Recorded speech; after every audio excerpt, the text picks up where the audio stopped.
కళాకారులు వేదిక మీదకి రావాలా. డప్పు రమేష్,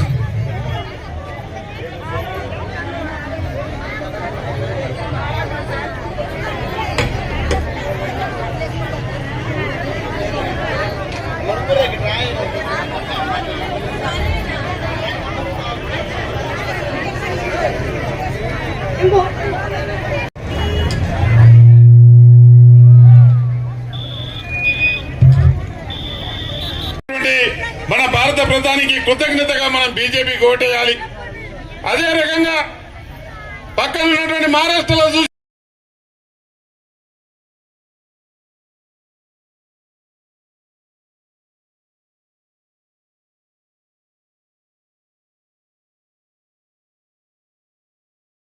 చెప్పినాడు నరేంద్ర మోడీ మోసం చేసినాడు. గరీబులే అడగకంటే ముందు అన్నం పెడుతున్నాడు, గ్యాస్ కనెక్షన్లు ఇస్తున్నాడు. లేనోళ్ళు కూడా మొన్న వికసిత్ భారత్ మోడీకి గ్యారంటీకి గాడి వచ్చినప్పుడు అప్లై చేసుకున్న వాళ్ళందరికీ కూడా ఎలక్షన్లు కాగానే నెల రోజుల గ్యాస్ కనెక్షన్లు వస్తాయి. చేసుకోని వాళ్ళు కూడా దయచేసి చేసుకోండి. ఎంపీ కార్యాలయం నుంచి చేపించి నెల రోజులు ఇప్పిస్తా.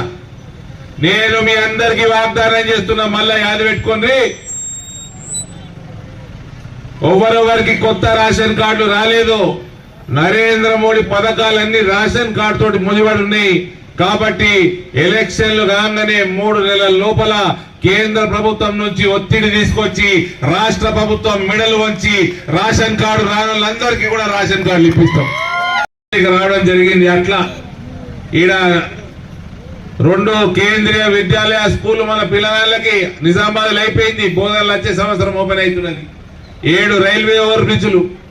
పసుపు బోర్డు తెస్తా అన్నా, పసుపు బోర్డు తీసుకొని వచ్చిన పసుపు రోడ్లు పెంచుతా అన్నా, 20,000 రేటు దాటిపించిన. నేను ఇక్కడ చెప్తా ఉన్నా, ఈ చెరుకు ఫ్యాక్టరీలు నెల రోజుల లోపల తెరిపిస్తాం. నెల రోజుల లోపల లెక్కలేసి ఎంత గమ్ముతో చెప్పు. నెల రోజుల లోపల కొనేటోని తీసుకొచ్చి చెరుకు ఫ్యాక్టరీలు చాలు చేపిస్తా. రైతులతోటి మోసపూరితమైన రాజకీయాలు చేయకు. నీకు మోసం చేసి గద్దెనెక్కినవు. మహిళలందరూ రోజు పొద్దున 2 నిమిషాలు దేవుడికి గట్టిగా మొక్కితే ఒప్పిస్తుంది నేను ముఖ్యమంత్రి పదవి. వాళ్ళని మోసం చేస్తావు. పాపం రైతుల్ని అన్నదాతల్ని మోసం చేస్తావు, యువతని మోసం చేస్తావు, దేశ భవిష్యత్తును మోసం చేస్తావు. గల్ఫ్ బోర్డని గల్ఫ్ కార్మికులతోటి ఎడార్ల 50 డిగ్రీలలో పనిచేసుకునేటోళ్ళకి వాళ్ళతోటి దొంగ రాజకీయాలు చేస్తావు.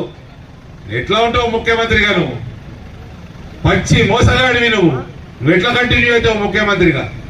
ఎవ్వరు కూడా నువ్వు చేసే కాంగ్రెస్ పార్టీ ఓడు పచ్చి మోసగాడి లెక్క తయారయ్యాడు. కేసీఆర్ మోసం చేసిపోయిండు, కాంగ్రెస్ ఓడు మోసం చేస్తా ఉన్నాడు.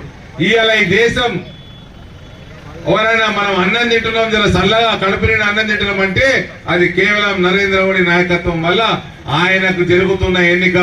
కాబట్టి దయచేసి మీ అందరినీ 2 చేతులు జోడించి రిక్వెస్ట్ చేస్తా ఉన్నా, మే 13 నాడు పొద్దున్నే 7 గంటలకి మీరందరూ ఓటు వేయండి. దయచేసి మన చుట్టాలతోటి మన అన్నదమ్ములతోటి అందరితోటి ఓటు వేయించండి.